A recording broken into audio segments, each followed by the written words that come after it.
Hello everyone, it's Lottie from Cancer is a Lifestyle. So, hey, look what I got for you. Da-da-da-da-da-da.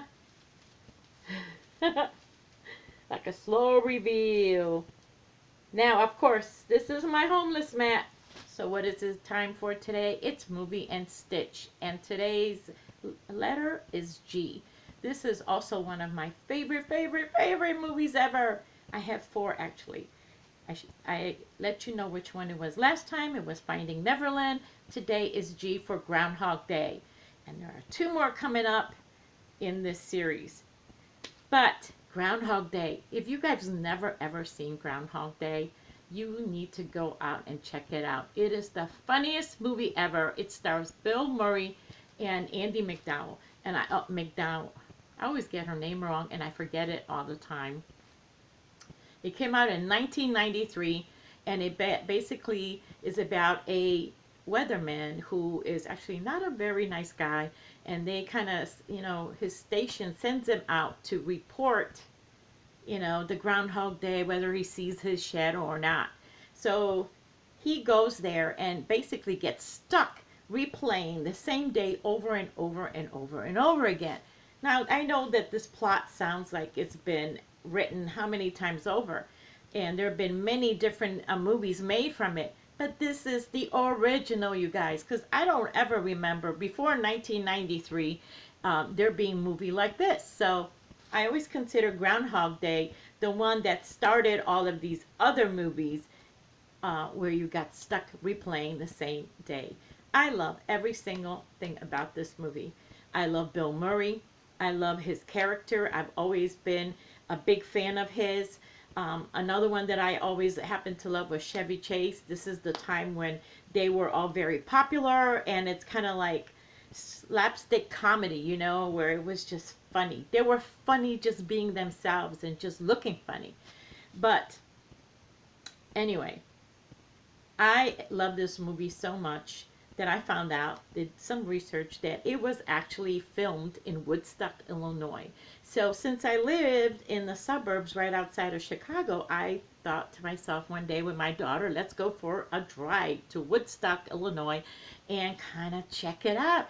Go to the places where Groundhog Day was filmed. So I remember looking it up online and seeing like all this stuff about Groundhog Day over there.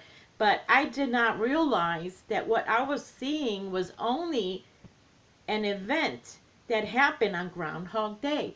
Otherwise, this little town of Woodstock never did, there was nothing else there about it. So when we got there, I'm looking for some kind of semblance of Groundhog Day, whether it's just, like landmarks or whatever, something like, this is what your town is known for. And they just did not have anything there.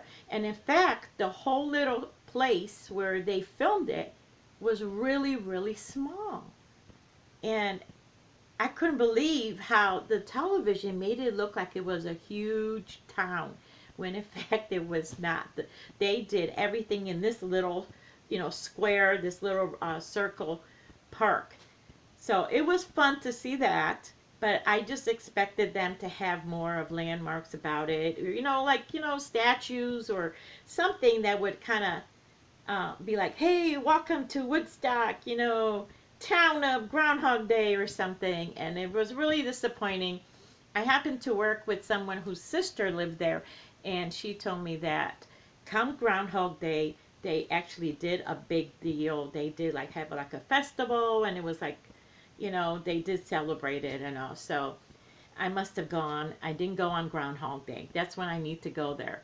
But yeah, it was a beautiful ride though, and we had a good time anyway. It's all about the company, isn't it? So anyway, I showed you my mat before that, and I only showed you the middle for a reason, because you guys, my ends are all crooked.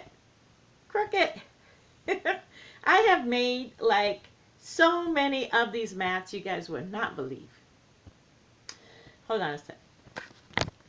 Sorry about that. I had frog in my throat. I just got so thirsty all of a sudden. But anyway, this is not a professional place, okay? We're not professional people. I made so many of these mats that I cannot believe how that I have crooked ends. I'm just like overwhelmed by that as to why. And then it dawned on me that my daughter was so right when I told her that I was doing this movie and stitch. And she's just like, you know what? How are you going to do this when you are always like all up in the TV like this, you know? And that's exactly what my problem is. I am all up in here and I'm not paying attention down here.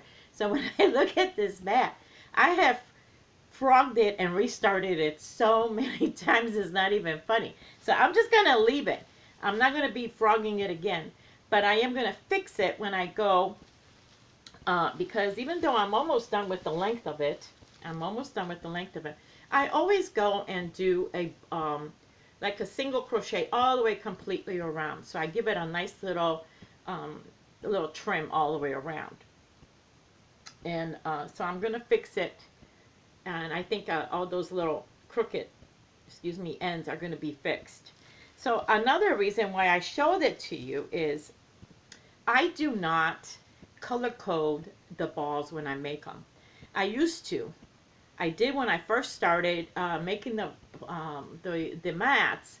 I would put like all the green plastic bags with the together, or I would separate all the colors, and then I would make like all red mats or all white mats or all brown mats or whatever bag I was. But I don't do that anymore because first it's really hard to get hold of the colors that once you start a all yellow mat, it's kind of hard to find a lot of yellow bags, And second, I really love making the different combinations and seeing how it comes out. Basically, I consider this like a scrap blanket, but it's plastic bags that are scraps. And so when I put all the different colors out there, it's like a different pattern comes out every single time. Maybe you can't see that with one mat, but if you ever go on to my Facebook ministry page, I have pictures of the different mats, and it's like a different design every time, and I like that. I like that it comes out like that. So I combine all of them. I don't make them anymore. But the time that I did, and I ended up with all these really, beautiful, colorful mats. When I walked into the homeless shelter, everyone was like, "Oh wow!" They drew a lot of attention, especially to the children because they were colorful, But anyway, that is my story with these mats. It is not doing well. I did not do a good job with this one. I just have to start paying more attention to it. It is just baffling to me. I mean, not even baffling, but I'm more upset with myself because I made so many of these. There's just like no excuse why they came out that crooked. It's just that I wasn't paying attention. I think that's what it was. I wasn't paying attention. But I'm almost done with the length of it. I kind of like it. So I'm going to give it a border, probably going to be for the next time around. And I have to say, I like doing them this way because, look at it, I like this, how it came out. See that? Look at that. And I'm only going to show you the middle because I'm not showing you too many of the mistakes because I have made quite a bit of mistakes this time. What was I saying? That my hand isn't as hurting the way I've been doing it. Because normally when I sit down to make a mat, I basically finish it. I don't put it down till I'm done with it, even if it takes several days and all. And then my hand ends up throbbing really bad because the larger hook hurts my hand. So I find that doing it this way is actually helping my hand a lot, and it's not as bad. And and the minute I do the trim, then I'm going to do the what do you call them, the belts. I kind of like attach, so then we get the ties around them. I'll show you when I make them then. And then when I'll be done, I put them in my trunk because they take up a lot of room. And I have a small craft place. It's also my bedroom. It's also like my mini office. I don't have the room to be, I mean, look how wide this thing is. Well, I'm not showing you all of it because you'll see the ends. And I'm not ready to show you my mistakes. So once I'm done, it's like a bundle, like an old campfire Western sleeping bag. And then I just, see, is that pretty? And yeah, so I leave them in my trunk. And I'm always surprised because when I do make that final delivery, I always think that I only have like 10 or so. And then when I do, I want to start taking them out. It's like that. It's like that comedy skit with the clowns in the little car. I keep taking more and more out, and I'm like, man, I made 20. It's a lot. So anyway, that's all I got for you guys. I hope you will check out Groundhog Day. It is a great movie. Real funny movie. I love every scene in there. Um, I mean, what would you guys do if you had to uh, relive your day over and over again? Like, he does just about everything because he's so bored, just reliving the same thing, but what would you guys do? That would be interesting, don't you think? But anyway, I hope you have a great day, and I will be seeing you soon. Bye. Ta-da! That's stuff. No, it's not.